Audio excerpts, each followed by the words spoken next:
national dialogue.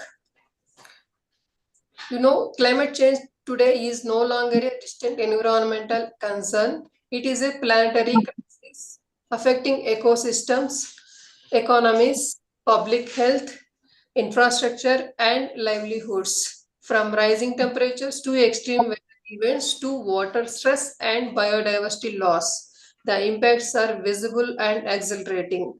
This webinar has been conceptualized to build a shared understanding of climate change as a planetary challenge. You all know ESKI is Engineering Staff College of India is a premier national institution with extensive experience in capacity building across environment, climate change, water, energy, and urban development sectors. And the Council for Green Revolution, that is CGR, is an environmental organization actively engaged in climate action, environmental education, leadership development, and community-based sustainability programs. Together, SP and CGR are committed to fostering informed dialogue and actionable solutions on climate and sustainable challenges. We are very much thankful, Madam, for collaborating with ESKI for this webinar. Thank you, Madam. And I now request Madam to Hila Lakshma Reddy, Madam, to give the welcome address for the webinar. Thank you, Madam. Thank you very much. Good afternoon, all. Purushottam Reddy sir and Rameshwar Rao sir, Director ESKI. Namaskaram, sir. It's my privilege to extend my greetings and welcome all the distinguished speakers, experts, academicians, professionals, students, and participants who have joined for this national webinar on climate change, a planetary crisis, solutions for a sustainable future. This webinar is jointly organized by the Engineering Staff College of India, ESKI, and Council for Green Revolution, CGR, an environmental organization. My sincere appreciations to Engineering Staff College for its focus on climate change and circular model of development and being partner in this national webinar. As we all know, climate change has been the major challenge of our times. It is no longer a distant concern, but a day-to-day reality. The climate vulnerabilities are already impacting all corners of the world, including India. We are observing the rising global temperatures, erratic weather patterns, and extreme events. We are experiencing the cyclones, floods, water stress, damage to crops, loss of biodiversity, ecosystems, impacts on the economies and communities across the world. This large-scale planetary crisis demands urgent attention and collective action. Climate change further impacts food security, water availability, public health, infrastructure, energy systems, and social equity. The poor and vulnerable people and countries bear the greatest burden. The climate change is not just an environmental issue, but also a developmental and ethical one. Today's webinar provides a platform to reflect on these challenges and, more importantly, to explore solutions for a sustainable future. Addressing climate change requires integrated approaches, scientific innovation, sound public policy, responsible governance, sustainable engineering practices, community participation, and behavioral change. Institutions like ESKI play a crucial role in strengthening capacity, policy implementation, and leadership in this transition. Climate action has been central to Council for Green Revolution through environmental education, public engagement, youth leadership initiatives, and partnerships with institutions. We are making our efforts to strengthen climate consciousness, and responsible action. I would like to share the CJR has implemented the plantation of 35 lakh saplings and sensitizing about 12 lakh school children for the last 5 years. We have been organizing conference of people on climate change parallel to the United Nations Conference on Climate Change. Currently, CJR has been implementing climate action and sustainability initiatives in 276 government high schools and 200 colleges in Telangana. India has a rich legacy of living in harmony with nature.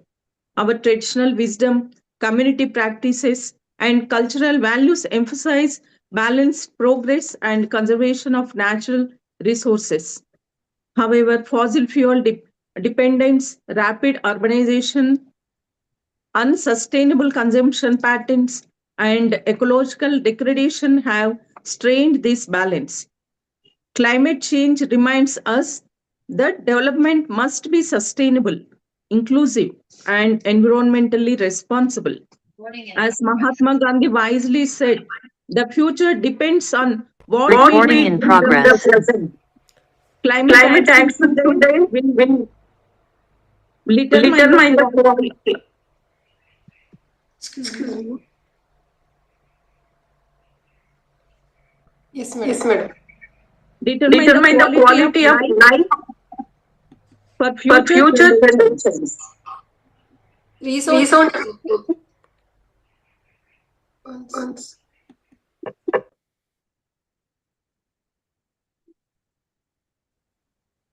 Yes, madam. Please, madam. From renewable energy and climate resilient infrastructures to ecosystems, restoration, and sustainable lifestyles, solutions are within our reach if we choose to act decisively. We need to remind all the time that the UN defined sustainable development, and it is a development that meets the needs of present generations without compromising the ability of future generations to meet their needs. Hence, we need that perspective, practices, and progress in that line. Engineers, youth professionals, policymakers, researchers, and citizens all have a vital role to play. Small, consistent actions, when multiplied across the institutions and communities, can lead to transformative change.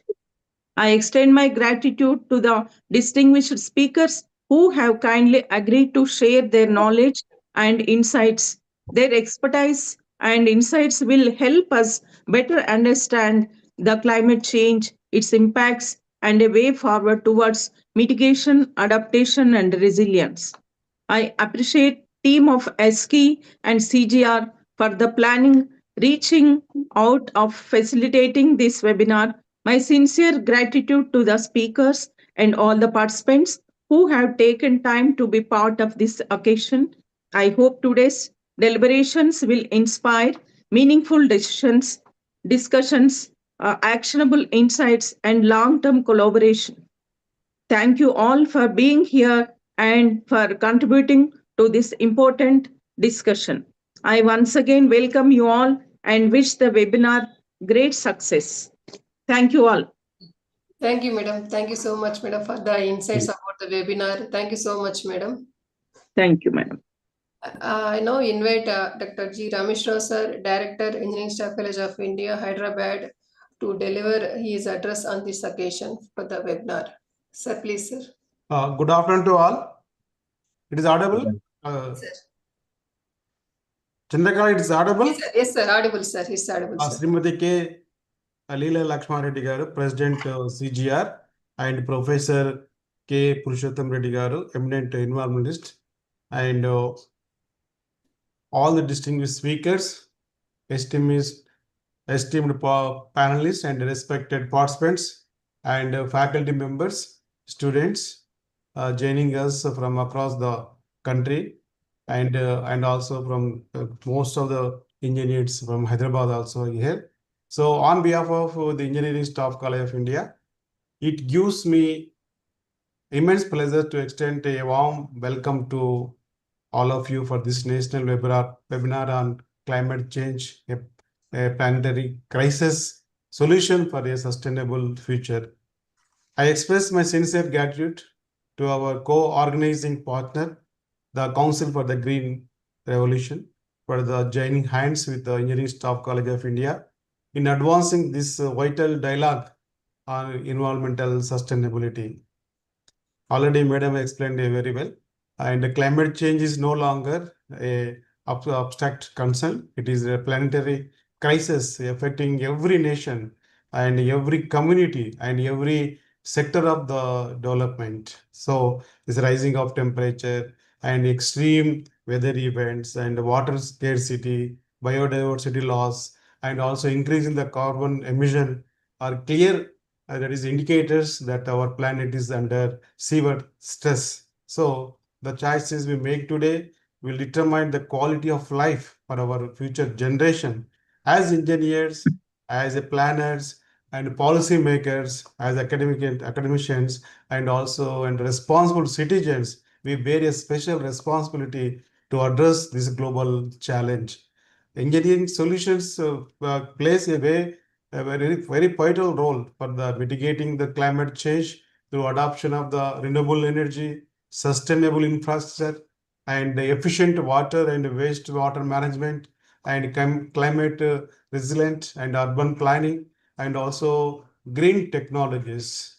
At the same time, the behavioral change and supportive policies and also active community participation are very equal vital. So I am delighted that today's webinar brings together the eminent personalities who have been at the forefront of the environmental through a action. I extend a warm welcome to once again to Srimati K. Leela Lakshma Reddy Garu, President, Council for the Green Revolution, and also whose leadership has been instrumental in promoting the environmental awareness and grassroots actions. So I also warmly welcome Professor K. Purushottam Reddy Garu. He is an eminent environmentalist and whose vast experience and also insights will be greatly enrich our understanding of the climate changes and also what sustainable solutions we need. Also, we can definitely will this seminar is designed not only for the knowledge sharing platform, but it is a call to action and to think our development pathways and innovative and responsibility and align with the engineering practices with the principles of the sustainable development goals. Already we are having 17 goals and also climate resiliency. At ISKI, we strong believe that already we are conducting number of programs, same subjects, capacity building, continuing education learning, and also professional learning are the key to the empowering all the engineers and also decision makers to respond effectively to emerging global challenges such as climate change.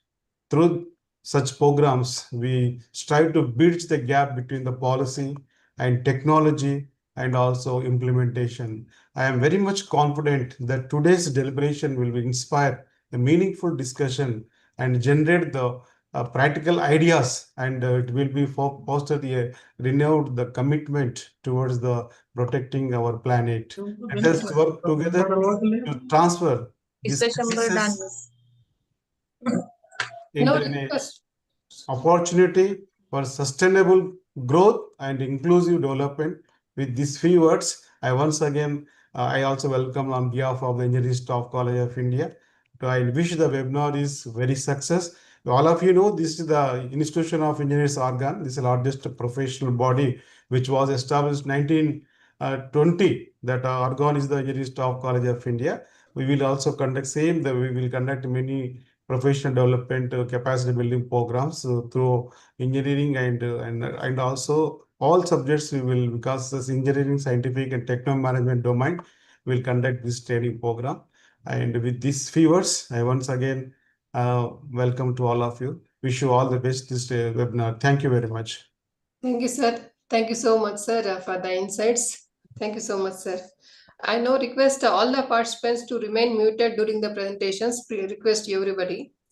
I now request eminent speaker, Professor Purushottam Reddy, sir, Before inviting him, just I'll give a brief profile of Purushottam Reddy sir. Sir, Professor K. Purushottam Reddy sir is a renewed environmentalist, academician with a long and legendary span of work in a truly activist spirit. Professor's long public life and activism set across environmental policies and public policies on sustainable development, sustainable agriculture, urban studies, and restoration of damaged ecosystems, etc. He stands to be the foremost icon of environmentalism, stood in a synonym for it in Telugu land. He holds MA, MPhil, and PhD degrees in political science from Osmania University. Sir done PhD was on environmental policy and education and investigative analysis of eco degradation of Patan Cheruvu in Telangana. He inspired huge number of individuals and organizations towards environmental protection. He held various academic positions in Osmania University as a professor, head of the department, chairman board of studies in political science department, director for Center for Environmental Studies. He is a resource person for many universities and academic staff colleges, MCR, HRD, AP Judicial Academy, MIT School of Government, Pune, ESKI, and Environmental for Cultural Resource Training, etc. He served as a president, Usmania University Teacher Education for 2 terms. With this brief introduction, I now request Professor Purushottam sir, please start the session, sir. Yeah. Namaste, sir. Thank you. I was having some technical problems connecting Yes, sir. because I'm speaking from a remote village from Palamur district. Yes, sir. However, since my desktop is not functional, I'm speaking from my phone. At the outset, I'm really grateful to Leela Lakshma Reddy garu for her perseverance, continuously working on this topic for more than 15 years, and for her leadership. I'm also grateful to Dr. G. Rameshwar Rao garu, my dear friend and Director of Engineering Staff College of India. I know that this particular institution is of great significance for the entire country. We have this college located in Hyderabad, but it represents, it fulfills the needs of all the engineers of the country. Now, this topic itself is a very complex one. While we are discussing this particular topic, sometimes we need to, deviate. We think we are deviating, but actually the topic itself is so multidimensional that at times we may have to enter other fields of knowledge. A linear approach will not be helpful to understand this particular topic. I do not wish to go into all the micro details about the origin of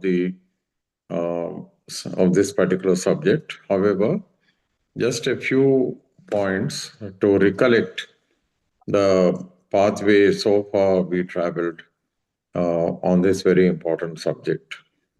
So just paying our respects to the first great environmentalist, Rachel Carson, and her book, The Silent Spring, because that is the book which set the tone for a rethink on all these issues at the global level. After that, recalling the contribution made by a particular senator, Mr. Gaylord, who initiated the Earth Day. Then subsequently, it was UN, United Nations. United Nations looking at the global scenario and taking note of what we call the rising aspirations of the people and apprehensions of the people worldwide.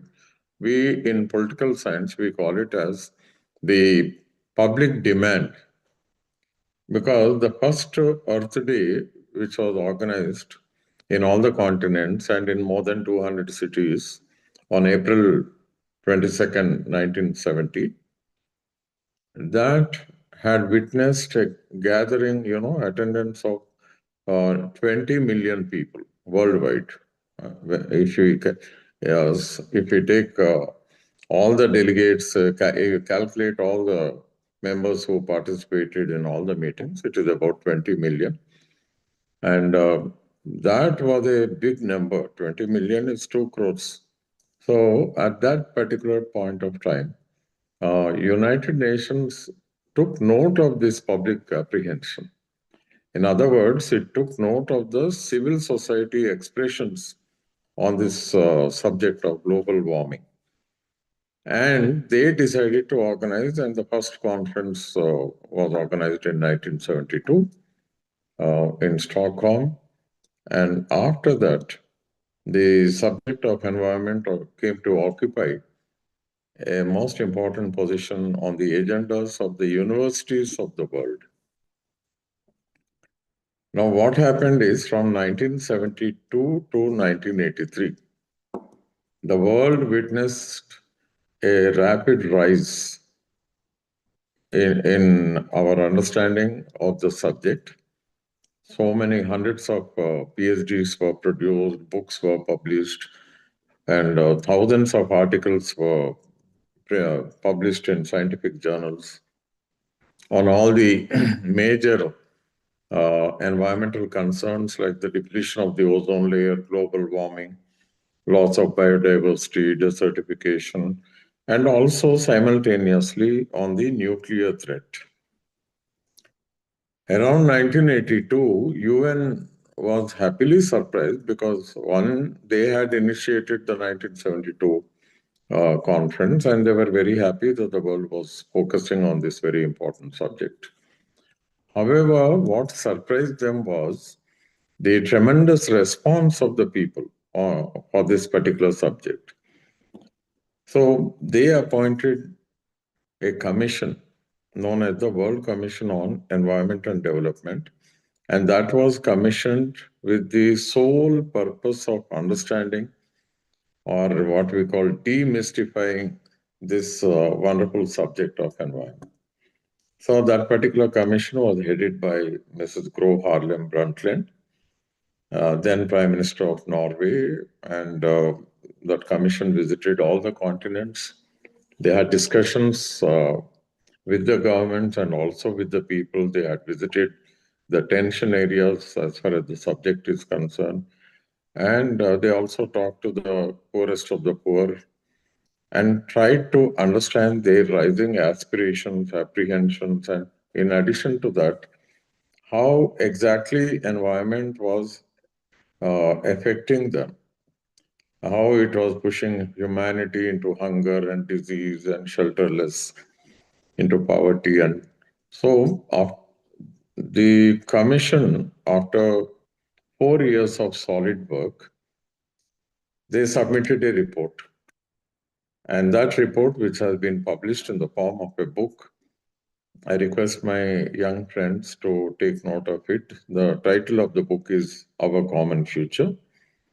And it is in this World Commission report that sustainable development has been what we call explained in great detail. It has been defined. And as Leela Lakshmareddy Garu rightly pointed out, she has defined she gave the definition, and therefore I'm not going to delve into it. But the question is, in 1987, when this particular report was submitted to the UN wanted to organize a global conference, but it took nearly 4 years plus, 4.5 years, to organize the greatest meeting that was in 1992 at Rio. That is exactly 20 years after Stockholm. 20 years after 72, it is 1992, and the venue was Rio de Janeiro, Brazil. Now, as we try to come to grips with this subject, with the very many challenges posed by environmental degradation worldwide, it is important to understand that this Rio conference was something like a watershed.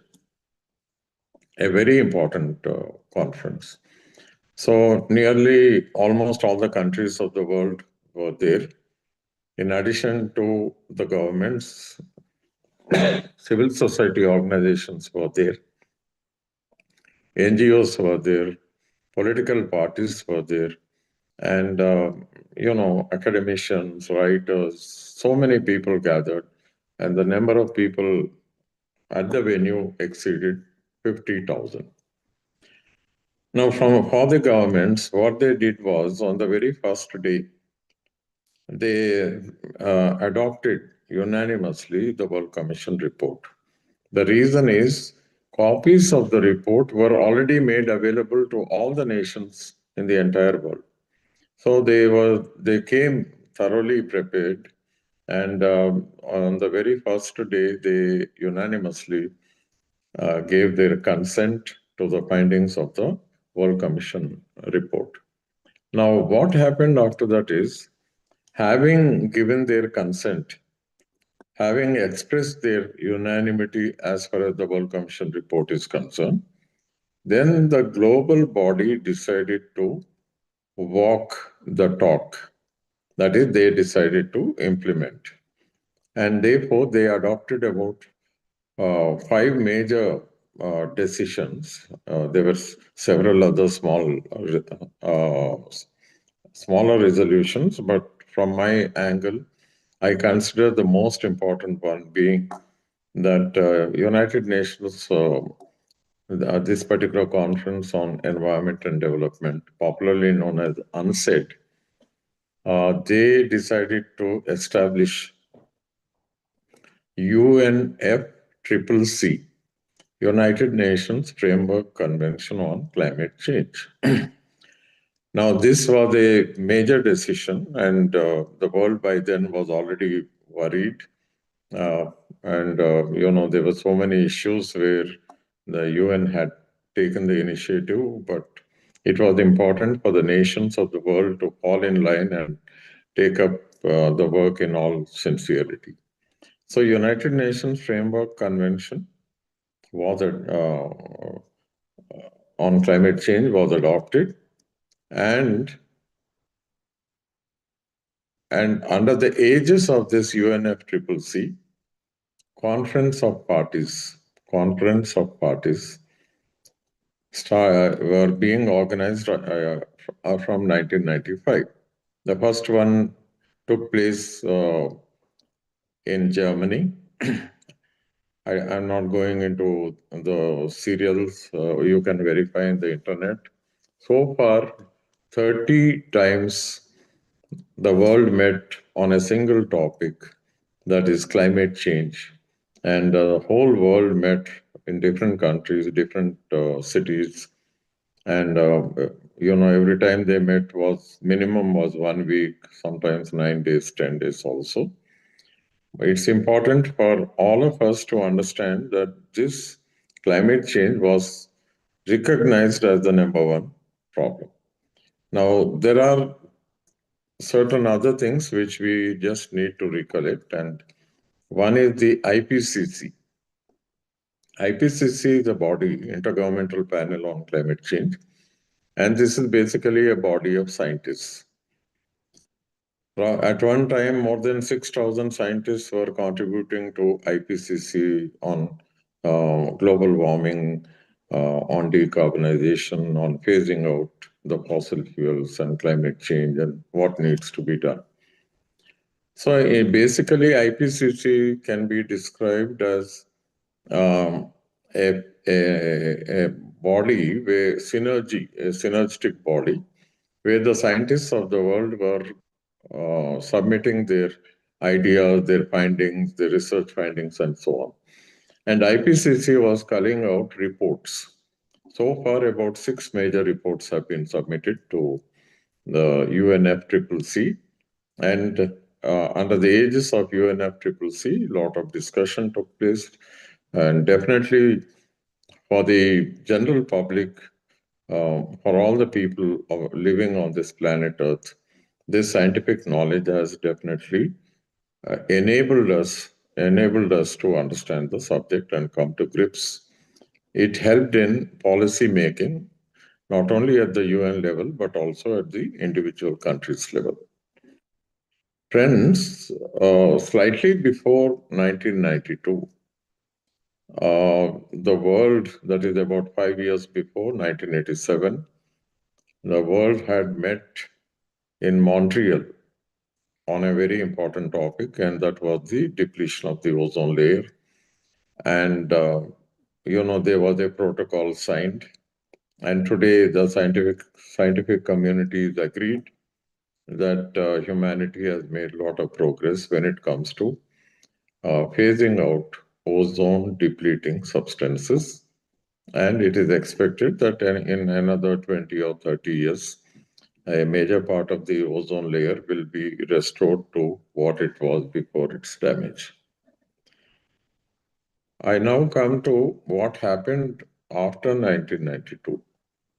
There are 2 or 3 other resolutions which we may make a passing reference. One is on CBD, Convention on Biodiversity. The other is on desertification. And the third one is on what we call, arresting desertification. And the last one is a vision document. Agenda 21 is envisioning a sustainable future for the planet Earth. Well, that was the first attempt, and therefore we find that vision to be very blurry, but all the same, it was a vision, and certain important initiatives were planned in that particular vision. After this, we come to the year 2000, that is about 7.5 years from 1992 June. And it was felt that UN must give a call to the nations of the world to address the essential needs of the poorest of the poor. And that is why they came up with what is known as Millennium Development Goals. This is very important because the world was entering the year 2000, which means a new millennium, which comes in once in 1,000 years. And there were a lot of expectations, everyone was happy entering a new millennium. And for most of us, it was a great opportunity to witness, moving into a new millennium. 1 century was over, 20th was over, 21st century old. So like this, there was a lot of hope and expectation in the air. Taking that into consideration, Millennium Development Goals, which aim to fulfill the essential needs of the poorest of the poor in every country. 8 such important goals, targets were taken into consideration, and they were announced. And it became necessary for the nations of the world to change their planning in order to take care of the people who have been denied development till then. So basically, the 8 goals they focus on. The first one is about no poverty, no food. Second is zero hunger. Third is education for all. Fourth is health for all. So like this, about 8 major issues, which include gender equity and also a livable income for all. We call it as the right to work, and all these things particularly focus on mother and child health. So these were 8 major areas where it was found necessary that the well-to-do governments of the world will focus on the people who were denied development or access to development so far. Come, enter the 21st century, the new millennium. UN was still working. They were not just happy merely focusing on 8 essential topics, but they were restless, and continuous discussions were going on because the major findings of the World Commission report were not yet included in actionable policy frameworks of the nations of the world. So it was then that they slowly started working on a new development goals. We call it as the Sustainable Development Goals.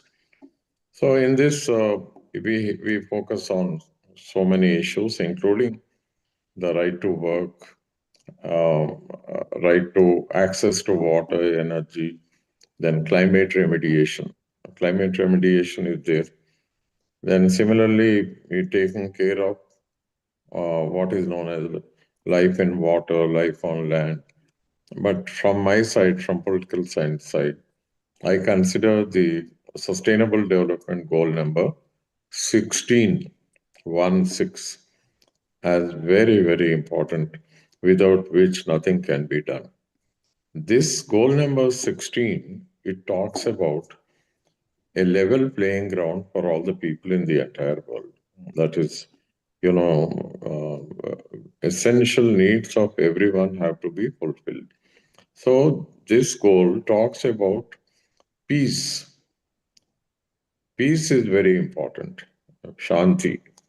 No, that is no wars between the nations, and even within a particular country, within a country also, no tensions. Everybody should live in a peaceful environment. In addition to that, we have to understand justice is an underlying concept. Always people demand justice. It is not now. Since the days of Plato, meeting चल रही है हम Aristotle, लोग climate change everybody, webinar चल रहा all the thinkers of the world, they have been talking, they have been focusing on justice. So justice and peace, these are the two underlying things. But in addition to that, we have to, as already explained, we need to protect and enable people to participate so that the best in them can come out. Because basically, friends, it's important that we realize we are all human beings. We are definitely better than other forms of life. We know what is good and what is bad. So in every human being, there is what is known as a good. The better side of himself is always there. We have to create congenial conditions so that the good in every person surfaces. That is, this is again echoed by Roosevelt, who says that in every person there is a private will and a public will. And the public will wills the welfare of everyone. So we have to enable this public will to come out to surface so that the goodness in every individual compels them to become responsible citizens. Okay. Friends, now I come to the latest. Where do we stand today?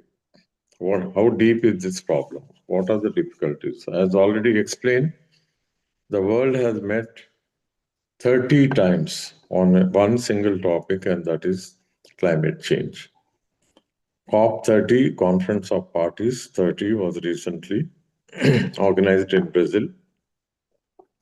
Now, the question is, let there not be any confusion. The word COP, P means parties, but actually it is a conference of nations. All the nations which were a party to the decision to establish UNFCCC. 1992, those who agreed, all those countries are they were party to the creation of United Nations Framework Convention on Climate Change, and therefore almost annually the world has been meeting. We call it as the Conference of Parties, but in reality you can for common understanding we can take it as the Conference of Nations, because this is a global problem. Now we come to what exactly, what is the difficulty right now? Okay, 30 times the world met. We all know where did the path go wrong, why the crisis, what needs to be done. The world is already enriched by, as already explained, IPCC, 6,000 scientists they have made it very clear that the global average temperatures are on the rise, and CO2 levels are increasing, not just CO2, including methane. And the planet Earth right now, the crisis is so severe that we are witnessing, we have reached our planetary boundaries because of the greed of the top 1% in the entire world. 1% is destroying the entire planet Earth, and the 99% are simply not quiet. They are indifferent. That is why 1% dominates. They are, their lifestyles and their industries, their recklessness, their casualness, their what we call arrogance. Everything is costing the world very dearly. Everybody knows that we cannot continue with fossil fuels. When we know the answer, we the people who live right now inhabit the planet Earth. We don't want to change. We are not bothered about tomorrow. We don't even care how the children of today will live tomorrow. And these children also, they don't question. They are happy living in their cozy cocoons. It's a very pitiable situation, and I realize that we need to do certain things because we are talking about solutions in this particular seminar. I strongly feel that what needs to be done, I will give about 7, 8 important points. These points, not only these, similar projections, similar changes have to be made in every planning document of every country.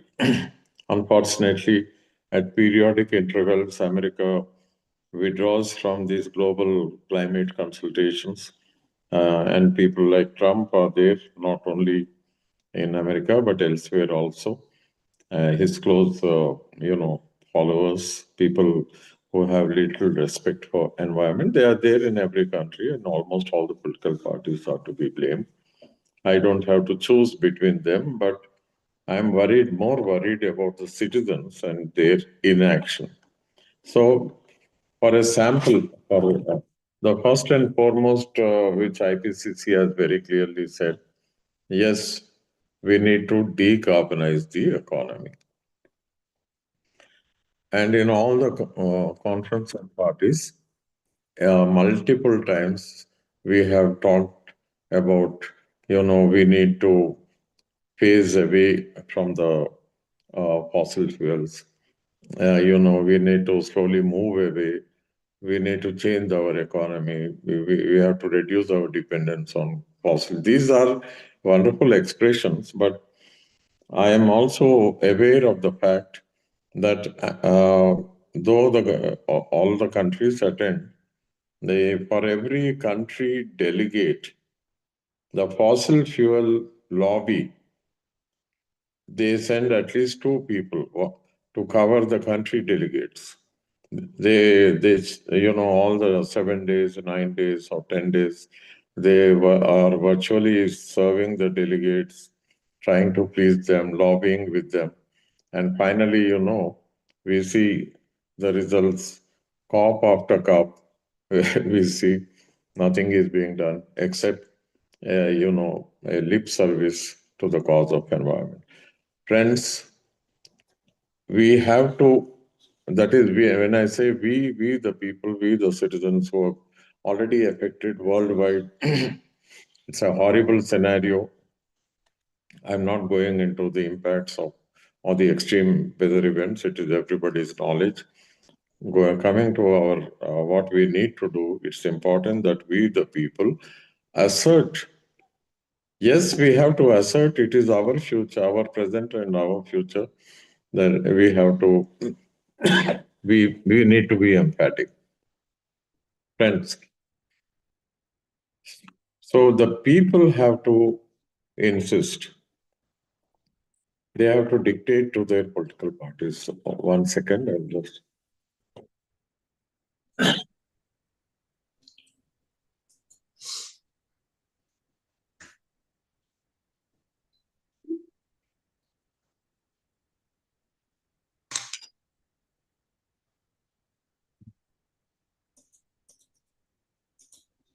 So the people have to assert, and we need to come out, spell out more clearly. Seminars like this will definitely empower.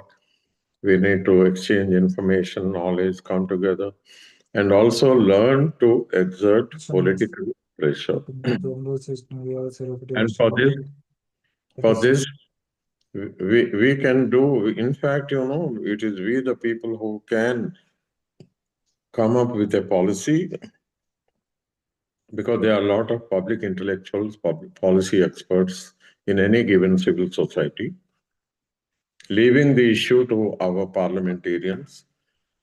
That is not good. That is not sufficient. They are not doing anything. Therefore, we, the people, we need to come together and prepare legislation so that it can be discussed and adopted in the respective parliament or assembly. We are not doing what we are supposed to do. We have so many law universities, they can help in the lawmaking, in drafting bills, sending it to the parliament, making it easy for them. Because anyhow, they are not going to do, but we can be supplementing their efforts and ultimately creating public opinion in favor of decarbonization or transitioning away from fossil fuels.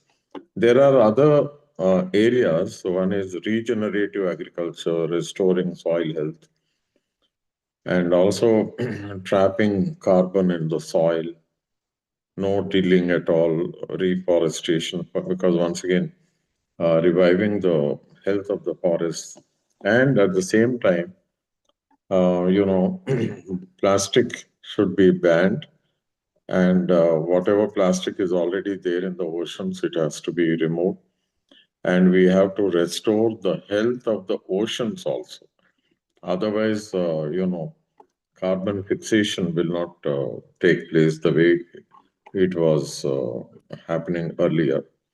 For all this to happen, we require a major paradigm shift in our understanding of environment and development.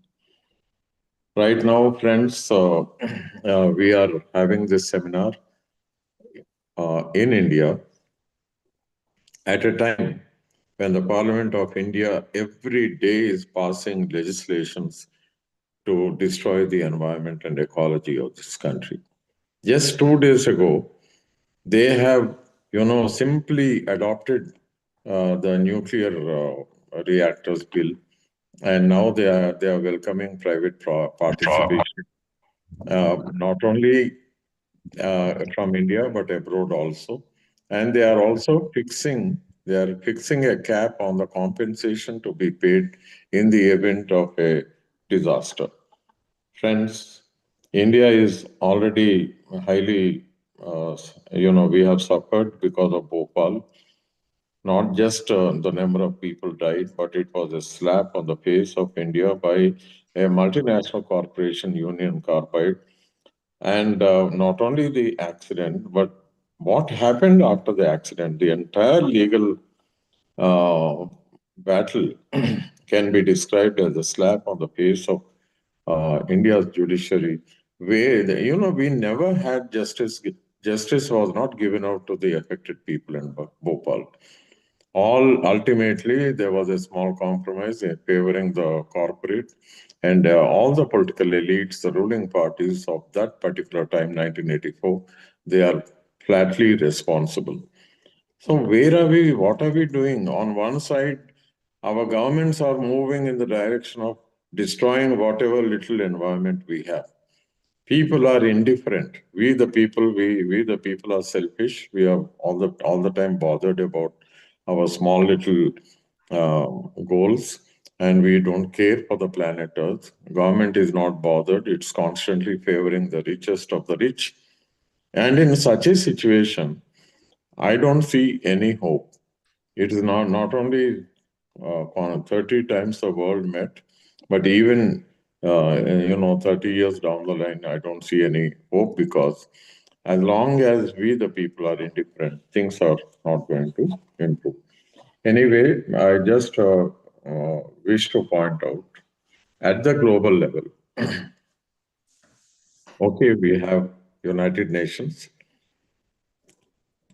It came into being after the Second World War, and their primary duty or task, what they have given to themselves, is basically to ensure that another world war does not take place. So far, Third World War has not taken place, at least not a war on that scale. But regional wars have been, there is not a single year without witnessing a regional war. The question is, my mission is not to find fault with the UN. It has been struggling. It is trying to do something. And because of UN only, the knowledge on the subject of environment and climate change improved. But I strongly feel that the United Nations must undergo a major reform. It has to be redesigned, restructured, and reinvented. It has to be given more powers and more money because we need to enable it to function. And this is very important because otherwise, UN, as on today, with all good intentions, in spite of excellent secretary generals and working team, all that is fine. But they are not able to find solutions. They are not able to bring the nations of the world to agree either on artificial intelligence or on nuclear disarmament or on climate change. That is, there are many issues threatening the very existence of the planet Earth, existence of life itself. And we have a global body which is supposed to be functional.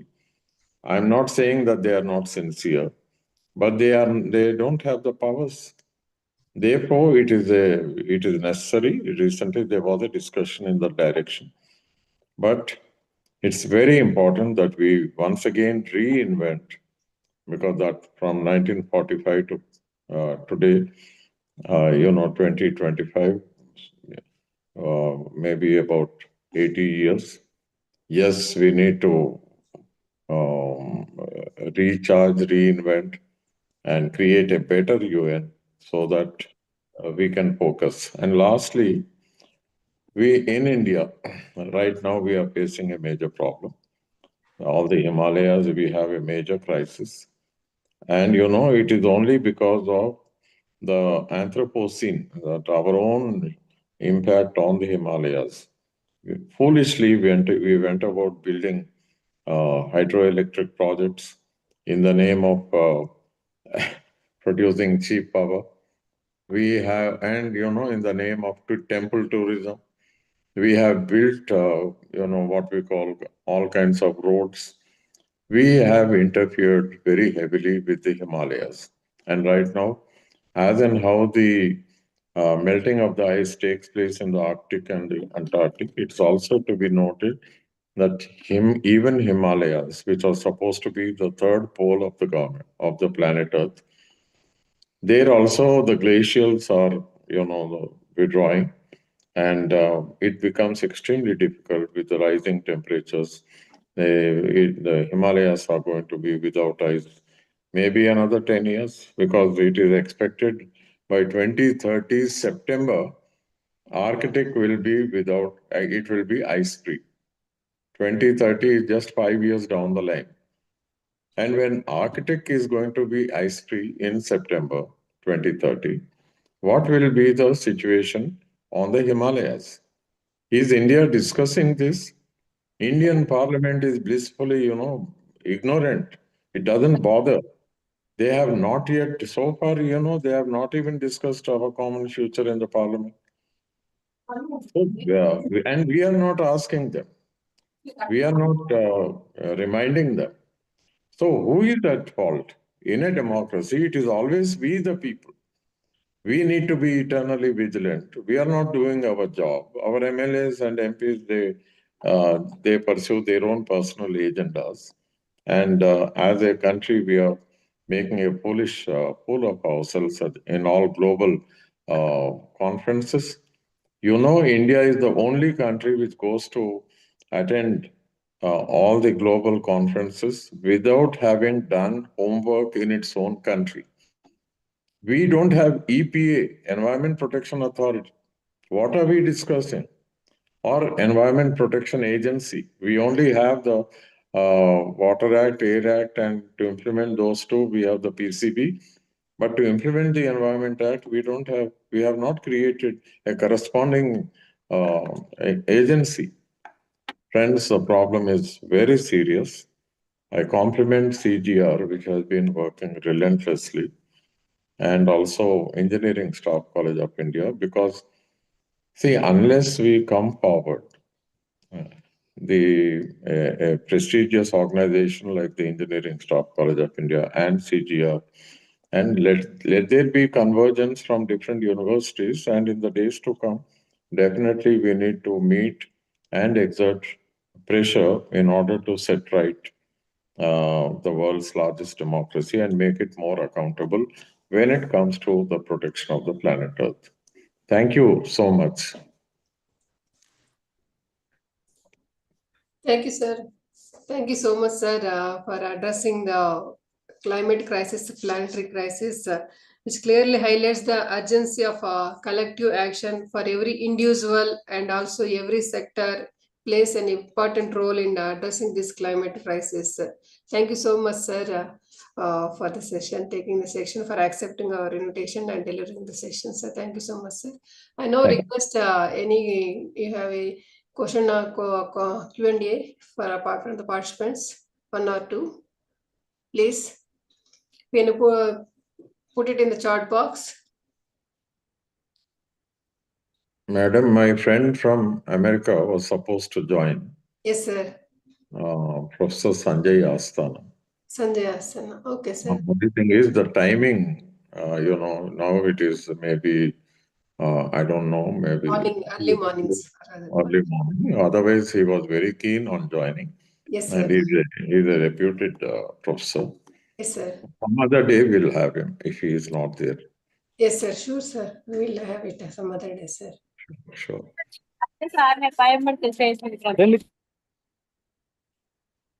Hello? Hello?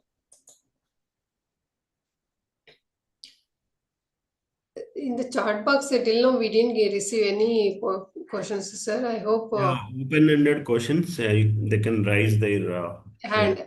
yes. Please, if you have doubts, please raise your hand so that we'll give the opportunity to them. You can ask Uma to speak for 5 minutes. Ma'am. Yes, sir. I know. Request. Sir, it is almost elaborate that you have spoken at length, and since the beginning of this, two speakers already preceded your speech, and there is little to say actually. But as Sir said, there is a elastic limit to the Earth actually. We are approaching planetary boundaries like the atmospheric carbon, food production, loss of biodiversity, and this is very crucial time actually. Of course, there are many challenges, but they're all very dwarf beside this climate thing. And, insistently, this IPCC and many other institutions are working. You know, there is one tropical mountain that is called Kilimanjaro in Africa. Yeah. Uh, it is almost 5,000 to 5,000 meters above. Uh, Most of the mountains in the tropical regions, they won't have the ice caps because of the tropical temperature. But due to its altitude, it has a cap actually, ice cap. And the surrounding plains, which is surrounded by this Kilimanjaro in Ethiopia, in kind of this is called Kenya and Zimbabwe, Zambia, these countries, they can see from far off distance this Kilimanjaro ice cap. But the person who is now 90 years or 80 years, he can say that he has seen much more big ice cap on the Kilimanjaro. That is one, it is receding actually fast. And of course, in the Himalayan people, mountain people, they say that the glaciers are receding fast, and they have witnessed actually. And of course, there is one classic climate marker, that is Montana ice glaciers, Montana mountain glacier. I never been to USA. Professor went, but I never been. But I read that Montana glaciers, if we see the satellite images of some 2-3 decades ago, wonderful ice skating and all these things. But now they are very barren, like barren mountains, rock cliffs, all these things. In such a way, there are several things actually happening. So there are vital signs, many vital signs to discuss, and where to do urgently as much as possible. And of course, SAR is also a witness what is happening around the world, especially in Telangana and Andhra Pradesh, especially in India, and to the Himalayas, to the Western Ghats, to the Eastern Ghats. And day by day, we are in a decline line of the ecosystems and the global cryosphere, and of course, the quality of life, the quality of our interaction with the nature. All these things are in very much danger. And Professor Sir, he guided us to organize Conference of People and Climate Change. This is a unique program. No other institution, no other organization has done in India or elsewhere for the last 5 years. And Professor Sir is mentoring, and Dr. Danti Narasimhareddy Sir is still making this program a very success by through CGR. So these are the few words, and actually we can ask someone to speak from your institution if someone else from your faculty or something like that. Yes, sir. Actually, Dr. K. Chandrakala, you can speak now, ma'am, Yes, sir. because you know the subject very well, and you are interested in this subject. I know your interest is very well known. Yes, sir. But Yes, you sir. also. Sir, actually, I'm listening to all the lectures from the eminent personalities like speakers and all. Through that only I got some knowledge. As you said, we have to achieve the goals by 2030, SDG goals. SDG goals, we should reach that one. But before that, as a human being, we should have every individual should be aware of our surroundings, what is happening. That's what I'm keeping an eye on that, because all are behind the artificial intelligence, everything. No, for new programs they're going. And whatever our surrounding environmental only is polluting means they're least bothered about that one.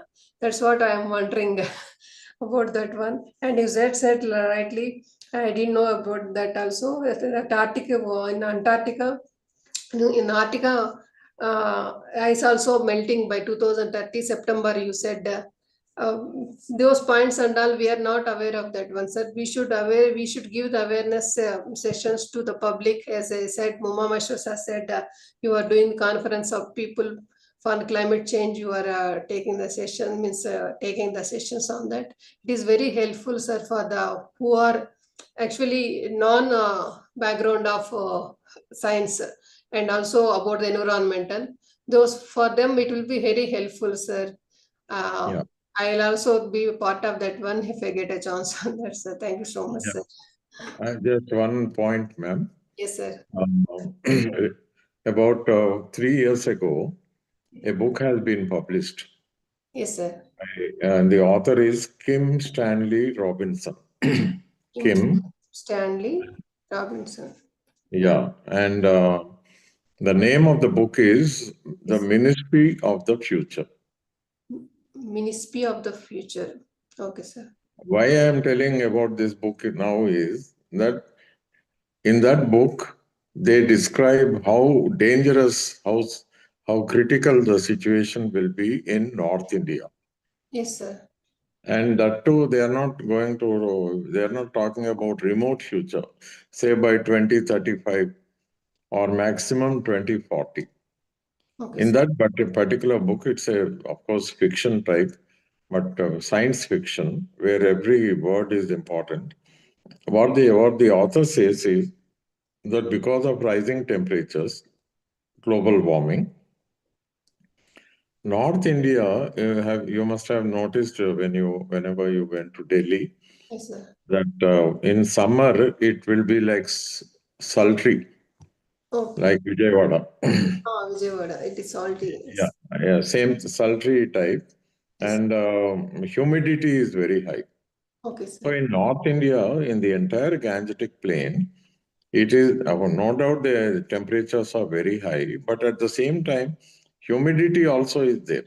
Yes, sir. So this combination of rising temperatures and humidity is going to be it's going to prove very fatal. Okay. So in that particular book, they very clearly mention that millions of people will die if this is the scenario, and this is likely. Yes, sir. Now, when an important book like this is published, should it not be brought to the notice of the government? And what is the Ministry of Environment doing in Delhi? I don't understand. Yes, sir. I mean, the environment minister should be placed in front of him, and he should be worried. Yes, So the problem is very serious, ma'am. yes, We will not, as it is Indian cities, yesterday, it was Supreme Court had to comment on the unfortunate situation in Delhi. yes, sir. Air pollution in Delhi, nothing is visible. People are, Yeah. they are not, I don't say they are living there, they are dying there. Yes, sir. And all scientific reports have very clearly said that the average Delhiite is losing about 11 years, that is, a person who is supposed to live for 90 years will now live 11 years less. Yes, sir. If this is the situation, then what about the rich, the rich can purchase an air purifier and okay. What about the poorest of the poor? Yes, sir. Our cities are meant for all, not only the rich. Yes. So a lot of things have to happen. And I'm happy recently, ICFI University, they held a model conference of parties. Moral conference support. Model, that is, they are showing the world how a conference of parties should be held. What are the issues? And that was a great success. The media has highlighted. ICFI University Hyderabad took the lead, and very soon it will be replicated in other universities. Yes, sir. Surely, like mock parliament, no, it should come like that at Yeah, this. no, we are not mocking. We are showing how it should be. Model. A model Other, conference support is. Yes, sir. yeah. Like that, we should take some. Because what's happening in whether it is Brazil or Dubai or Azerbaijan, it's almost a big show, and Yes, the carbon footprint of those conferences is very high. 50,000 people gathering and wasting time unnecessarily, and again the fossil fuel lobby is more active there than the delegates from nation states. yes, sir. Madam, actually, I would like to say that reading is difficult these days for the people due to their schedules and hectic lifestyles. But at the evening, they can watch some channels like Planet Earth, like Netflix and Sony Live. It has a wonderful documentaries actually, Yes, like BBC, Planet Earth, and even geographic channel episodes on the climate change, yes, biodiversity, all these things. yes, Yeah, sir. like especially the BBC Planet Earth series, wonderful, which is the narrated by a octogenarian, almost 90 years. So it seems not 80s, he is in 90s. His Yes, name is David David, Attenborough. Actually, David, his name introduced by Professor Sar. I don't know before Sar said and asked me to watch. I did watch all the documentaries. They're wonderful. yes, sir. It is interesting and very knowledgeable and very sensitizing kind of a motivating documentaries. Especially one must watch this My Witness Statement documentary, yeah, which extols the story of the changing planet. Actually, he has witnessed because he's a journalist. always on the wilderness path and going into the areas which we have never known. That he documented many of the things, changes over there, the situations and the changes, timeline changes. And all this he put into one documentary that is called the My Witness Statement, the face of changing planet. That if for the last 15 years, it is a accelerated change actually. The change is taking place since the dawn of industrial revolution. But the last 50 years in his lifetime, as a close witness to what is happening, like the glaciers, deforestation, especially in the Amazonian deforestation and even in the Himalayas. All these things he put together. Yes, sir. So it is worth watching actually this BBC Planet Earth series. All the participants and they can also share about it. And I think it is in Sony Live and Netflix also. So BBC channel also offers much more content on these things because due to our lifestyles, reading has declined so much. Yes. So we must watch all these interesting things. Even YouTube is professors have said that there is much worth to watch in YouTube, like Ralph Nader lessons, lectures, and also Yuval Noah Harari. His books, two books are very important: The Sapiens, Yes, sir. The History of Humankind, and also 21 Lessons for the 21st Century. This is one interesting book. Just now I finished today. Yes, sir. So there is enough word literature, and these days it is available on the internet. We Yes, sir. can use it positively to Likely said, nobody has, cannot read, at least through podcast and all, they can listen, sir. All the books also available in the podcast in Spotify and all, they can listen the books also if they are busy means. They and can, of course, that is a Inconvenient Truth. That is a documentary yes, sir. uh, which is by Al Gore. He was a former vice president of America. Yes, He picturized that inconvenient truth actually. What is inconvenient truth? The earth is burning and the a cryosphere, global cryosphere is day by day shrinking actually. As professors have said, the Arctic ice, we won't see Arctic ice in a month of a year, particular year. And also the glaciers actually. Many the important mountain systems like the Himalayas and Andes, it is almost 7,000 kilometers, the Andes. Himalayas almost 4,000 kilometers. And the Alps actually, European Alps. And very some of the Central Asian mountain systems have the glaciers actually, the mountain ice caps. okay. Sarset Himalayas is the third pole of the earth. Yes, So most affected is the glacier rise.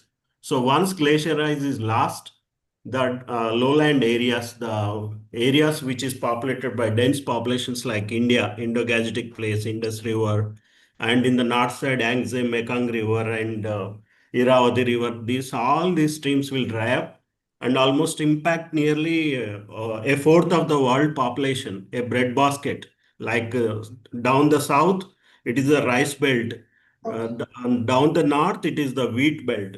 So these things and migrations will take place actually. It triggers the migrations.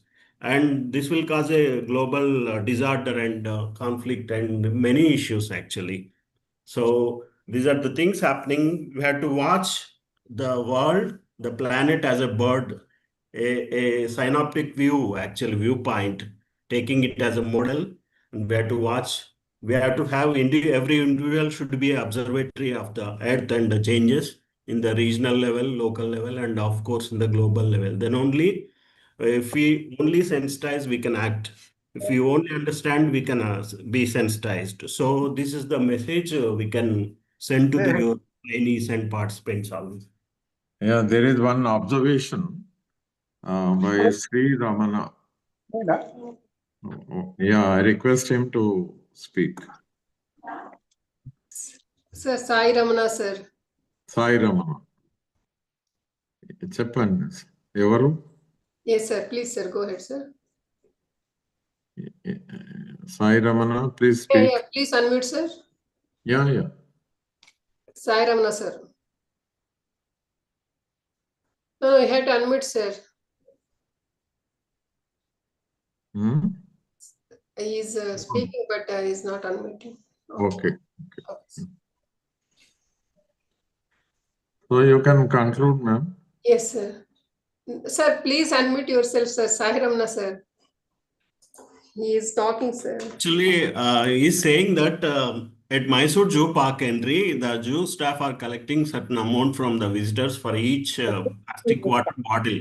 They refund the amount while exiting. If this is implemented in Hyderabad too, it may protect the environment to an extent, I feel. Yes, sir, good.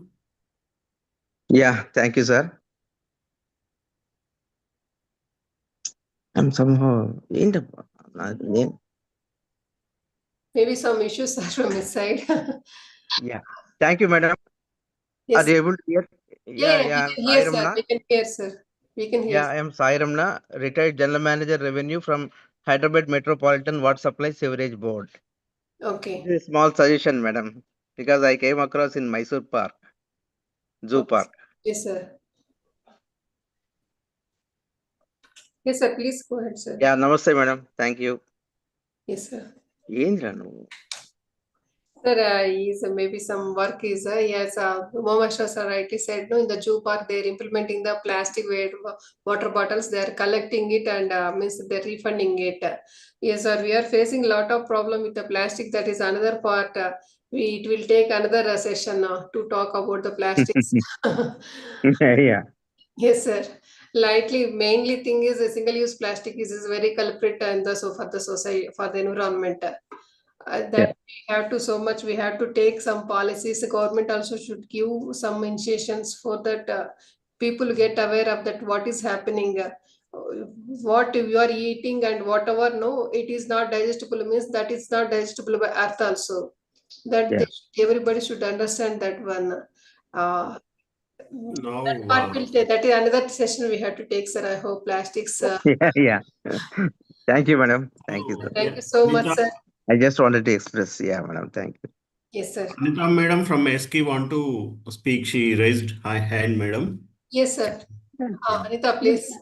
Yeah, good evening, sir. Thank you, Chandrakala, for this organizing this webinar. Sir, actually, my observation in all these things, green infrastructure and all that technology, everything, I think our experts, whoever is creating, they know. Now, issue is coming regarding maintenance part. So I would like to understand from you if you can highlight something on this maintenance part, how to go ahead about this, how we can maintain it, because everywhere we are creating in green infrastructure, we are having in building, especially in urban areas. But are we sufficiently doing maintenance thing? So if you can throw some light on that, thank you. Madam, actually, there was a book, How Wide Was My Valley? Like that, we should think how green is the green building or green infrastructure. Okay, sir. Got it? There are embedded and hidden costs of environment, and there should be a very, very detailed and a clear analysis of its life cycle assessment, the material sourcing, all these things. So we should be very wise and we should look in a very long term view actually in the green infrastructure. Of course, the nature is a wonderful architect and it's a wonderful a creation actually. We can't replace it. But we can emulate from nature. Professor that said that there is a from design with nature. Stephen Metcalf, you know that actually. So Ayan. yeah, Ayan. sir. Yeah, please, sir. Please, you can also speak, sir. No. The name of the author is Ayan, IAN, Not space, Stephen, Ian Metcalf. Yeah. then capital M, small c, then Hag, capital Harg. Ian McHugh, and the name of the book is Design with Nature. It's a beautiful book. I request, every engineer, for everyone, that is very important. How do we plan urbanization, cities? Because Indian cities are collapsing. There is not a single livable city in India. And simply we are including the nearby villages and municipalities and calling it a big city. But actually, the quality of life in the big city is collapsing. So, how do we rectify? I think we need to have a focus on the emerging cities and the quality of life, because India is going to be a consortium, a conglomeration of cities only in the days to come. Gone are the days of rural India. It is over. Every village is slowly becoming urbanized, and it's going to be very tough. Its impact on environment we need to assess. So I think it's time Engineering Staff College of India took up these issues. Yes, sir. Thank you, sir. Thank you, sir. Thank you so much. Yeah. Yeah, please. Hello. Hello. Hello. Yeah, Chepan, you are audible. Yes, sir. Sir, as you pointed out about urbanization, so nowadays every city in India facing this because of climate change, every city has facing extreme floods. So nowadays, if you want to give proper solution or mitigation measures, so what are the best ways to control these kind of extreme weather events? Yeah, basically, shall I answer, ma'am? Yes, sir. Please, sir. Yeah, not that I know the complete answer, but just to participate in the discussion. See, one very important thing is for all the cities in India, every city must have a very transparently evolved master plan. That is very important. And that master plan should be on the lines designed with nature. It has to take into consideration the local geography, the mountains and the valleys and the contours and the slopes. And then, of course, most of the cities will have a river flowing through it, but that river has to be taken care of, no encroachments of the river. Similarly, all the water bodies have to be protected. This, right now flooding is more because of two things. One is concretization of the roads and everything. Then lack of public spaces, because if only we have parks in between the buildings that will absorb the water, but all the parks are gone, playgrounds are gone, particularly in India, because every municipal corporator, or the mayor or the local MLA, they interfere with the urban planning, and they are the people who are engulfing. They are, as a result, we the people are at a loss. The quality of life is ending, and then while giving permissions, there is no clear-cut rule.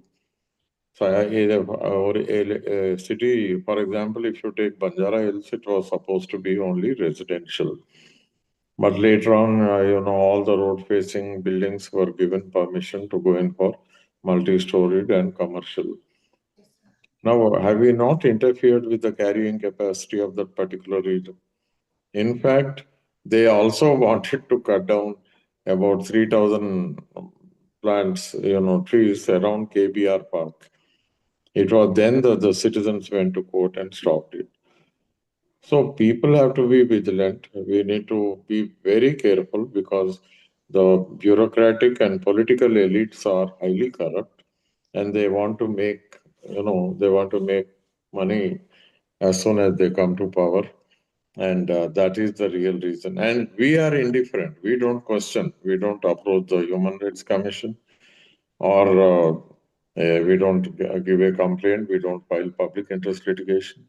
Yes, we have to be very, very vigilant. Otherwise, every city, particularly in India, because we don't have a clear-cut land use pattern, it's going to be hell.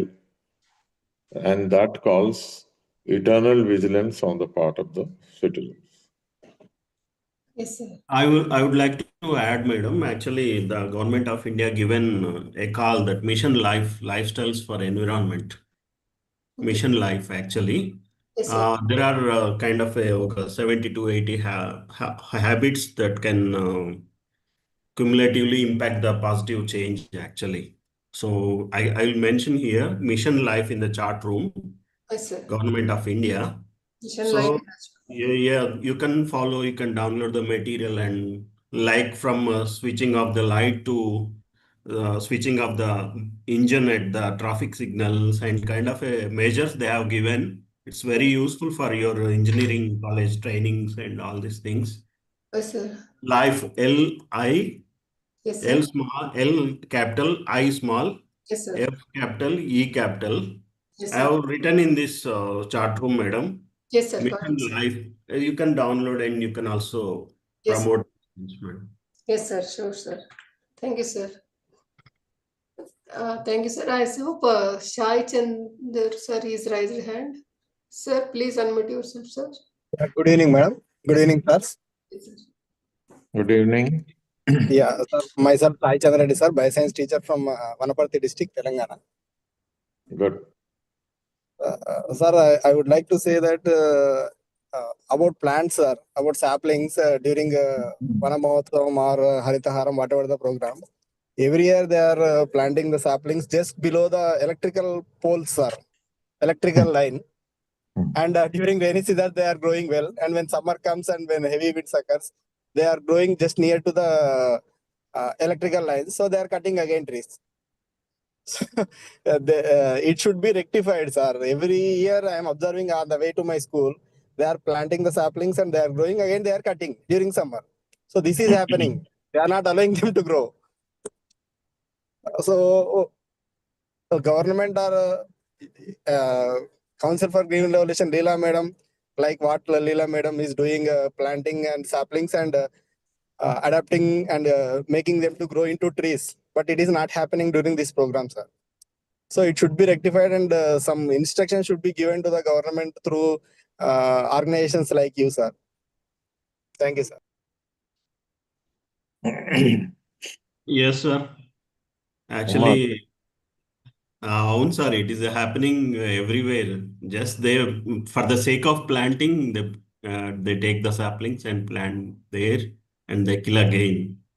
And you know, there is a city called New York. It is called Green Apple because its land use was never changed for the last 300 years. Actually, they freezed it actually, where to do what the place and the thing to happen. Like that, we should have a exact land use planning actually, a long-lasting vision actually. So the government and the institutions to plan the land use and the places where to plant saplings and what kind of saplings and shrubs and herbs can be planted in the below the tree line, the electric lines. And the big trees, spacious trees, can be planted in the open spaces, available spaces. Such kind of a thorough planning is needed, but it is lacking in our system actually. Even after such a massive Haritaharam program, but our side from CGR, we are trying to do as much care, to take as much care as possible to in the site selection for the planting. So I wish this will go into the notice of the government and in the future plantations this will happen. And I request Professor Sir to say a few more words. No. Okay, let us conclude. It's already late. Sir. Yes, sir. I hope he has rightly mentioned, sir. Umasha, sir. Thank you, sir. We now come to the conclusion of today's webinar. You all know that addressing climate change requires integrated thinking, informed policies, some technological innovation, and strong institutional and community engagement is very necessary for this. I'm observing from the sessions. And on behalf of SKI and CGR, I extend my sincere thanks to all the speakers for sharing their valuable time and expertise, and to all the participants for their active engagement. I hope today's discussions inspire continued learning, collaboration, and concrete action towards sustainable future. And also, Sir suggested some of the books and also some web series. Also, it is very much useful for that to check about the climate change and all. It will get some awareness for the every individual. Thank you, sir. Thank you so much. Thank you, sir. Thank you. Thank you, madam. Thank you, Professor sir. Andarki Thank you. thanks. Thank you, sir. Thank you, everyone.